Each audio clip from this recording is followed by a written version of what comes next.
Welcome to the Heal Your Love Wounds podcast. I'm your host, Iris Siriani. Have you ever felt lost in life and like you have no purpose or direction, or you don't know what to do next? This is a super unsettling place to be in, and what we want more than anything is to figure it out as quickly as possible. However, that places a lot of pressure on us, and it's precisely opposite of what we could be doing that would make the transition less stressful and anxiety-inducing. And that's what we're talking about in this episode. When you do find yourself lost and in a place in life where you don't know what to do next. We'll talk about why we get lost in life, why feeling lost is actually a good place to be, and the best way to move through this time. I decided to do this episode because I'm currently in this exact place of what am I doing and where I'm supposed to be. So I thought that I would share my thoughts about this and what I am doing that is really helping me move through this phase in my life. Feeling like you're lost in life and like you don't know what to do next has to be the most confusing, unsettling, and uncomfortable place to be. It also brings up feelings of unworthiness, and we can question our life and our abilities to, quote unquote, do life. It's painful.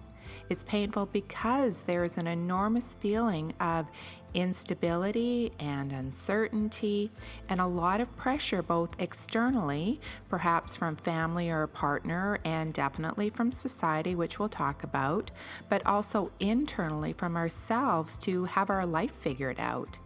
And so what we do is this heavy mental pushing to get it figured out. We run circles in our mind about what happened, how did we get here, how do I fix this, I got to figure this out. One of the problems with that is that we only have our past as a reference to help us figure it out. The funny thing about this is that our past is the exact reason that we find ourselves in this lost place, but that's not a bad thing at all. It's actually a good thing, and I'll explain why shortly. But let's think about why using our past to figure things out is a problem. Let's start with the future. We have no idea what will happen in the future. Sometimes we're only a little lost. We may have an idea of what we want, but we don't know what the future will look like, and we don't really know everything that needs to happen to get us there. But we're not in that deep, dark place of confusion because we do have a vague idea of what we want next in life. There are also those times when we have no clue and no idea what we want in the future. There is so much confusion and darkness that we don't know what we want because we are going through such a big internal shift. So the future really doesn't help us moving through this transition at all. The current moment doesn't either because we are where we are and we're already feeling frustrated with where we are, even though being in the moment is how we move through this experience, and I'll also talk about that shortly, which leaves our past as the only experience to draw from. The past can serve us very well when we have learned lessons from our experiences to move us forward in life, but it's not helping when we're in that place of feeling lost because we can't fix problems from the same lens that brought us to where we are. We need to see things from a different perspective. But before we do that, let's talk about how we got lost in the first place. We usually find ourselves in this place after the loss of something that was important to us, such as the end of a significant relationship. Maybe we've lost a job, or it was the end of a career path for us, or we've shut down a business.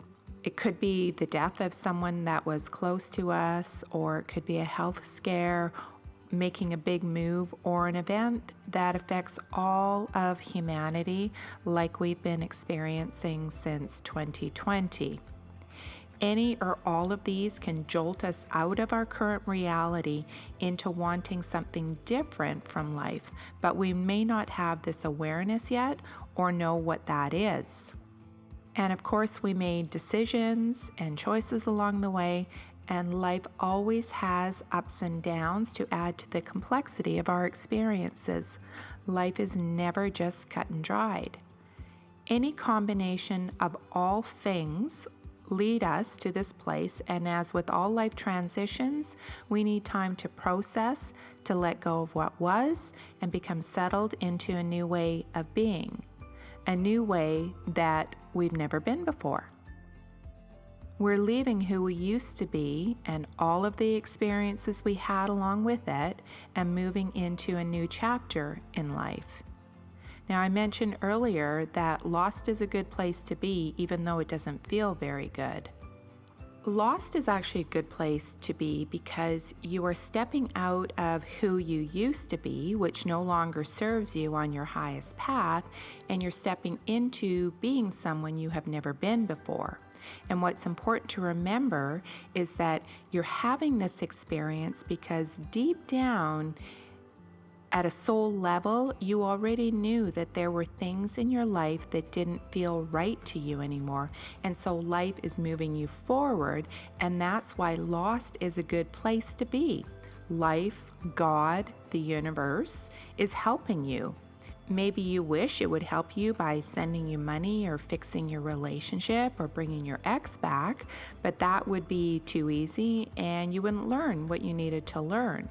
It doesn't feel comfortable because it's a place of unknowns and uncertainty as we let go of one and step into another, especially when we have pressure from the outside world to fix it and figure it out, and whatever it is we're going to do, just make sure we do it fast.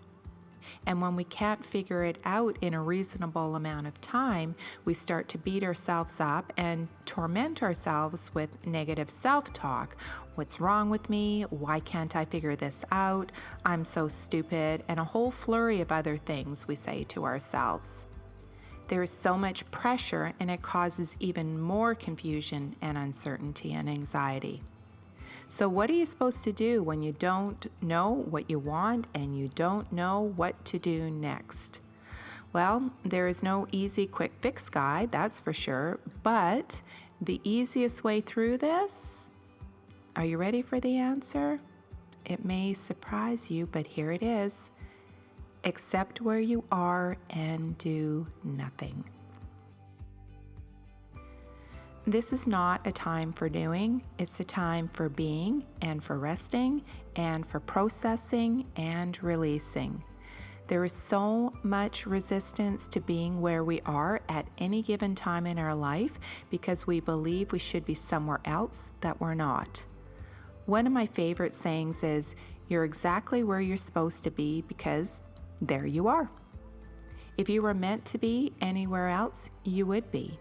You are exactly at the right place for your growth, but we have let society place so much pressure on us to reach certain milestones by the time we're in our 20s and 30s and 40s and 50s. By the time you're 50, you certainly should have things figured out, and 60 and beyond. And it's unrealistic because life and people are not cookie cutter. So when we don't meet these expectations, we feel judged because we haven't figured it out. Maybe our peers are doing better than we are. Maybe we haven't figured out our money stuff, or we don't know what we want to do next with our life, or where we belong, or maybe our business failed, or we're going through another divorce, or we're going bankrupt. But what's worse is that we judge ourselves and we feel embarrassed and we feel like a failure. But what if you had some compassion for where you are and for yourself, and didn't place so much pressure on yourself to have it all figured out and be somewhere other than where you are? Because as I mentioned, where you are is exactly where you're supposed to be. What if you could give yourself permission to just rest in this space and just be here? Just like when fall turns into winter, there is a do nothing period because There is a regeneration process going on beneath the surface that will eventually have new life come up in the spring, but it needs this time. Nature doesn't force new life to grow, and neither should we. So what if you turned off the pressure to push through, figure it out, fix it, get it done, and instead just gave yourself some time and space for your own regeneration process to happen?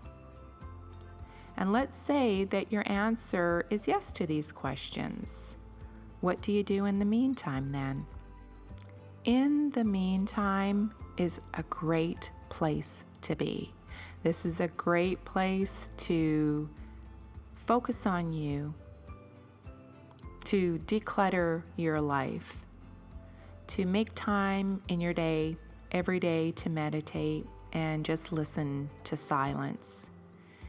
You do things that make you feel calm and happy, like go be out in nature, go for long walks, or go for a road trip.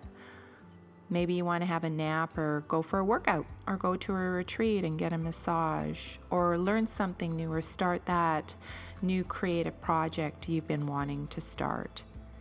This truly is a time for reflection and rest, taking care of your overall well-being and only doing things that inspire you and bring you joy, because when you're in this space, you're probably not experiencing a lot of happiness and joy, and if you do, are the moments fleeting?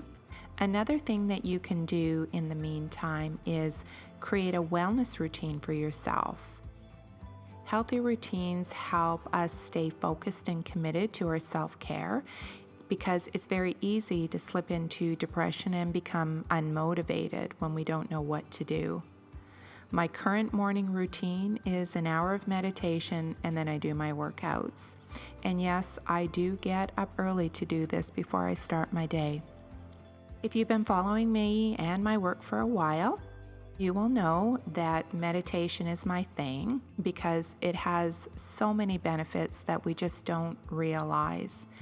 When you meditate every day, things will come up, and just let them. You may cry, you may fall asleep, you may feel anxious, you may feel irritated, you may feel restless and bored, but then you'll start to feel calm. Then you'll start to feel flickers of inspiration, and you'll start to have new ideas. Then you'll start to see new opportunities show up. And before you realize it, without a lot of pressure to do and fix and figure anything out, you'll notice that you're moving on from that space in a natural flow rather than a survivor forced flow. And this might really feel counterintuitive to you because we haven't been taught that it's okay to embrace this time and that it's a big part of our own internal evolution, which in turn helps the entire world's evolution. So the key is to keep yourself from falling back into the mindset that you have to figure it out and fix it and do something, and instead trust that by giving yourself this time and space, you will be shown the way out. I hope you've enjoyed this episode. My work is helping women heal the patterns that are being played out in their unhealthy relationships. And if you would like to know more about me and my work, you can visit my website at irissariani.com. And until the next episode, be brave, forgive yourself and others, live big, trust yourself. Make the tough decisions even though it may break your heart. Trust that what and who leaves your life is meant to leave. Have faith that the space that's left will be filled with new experiences and opportunities that expand your heart and your life.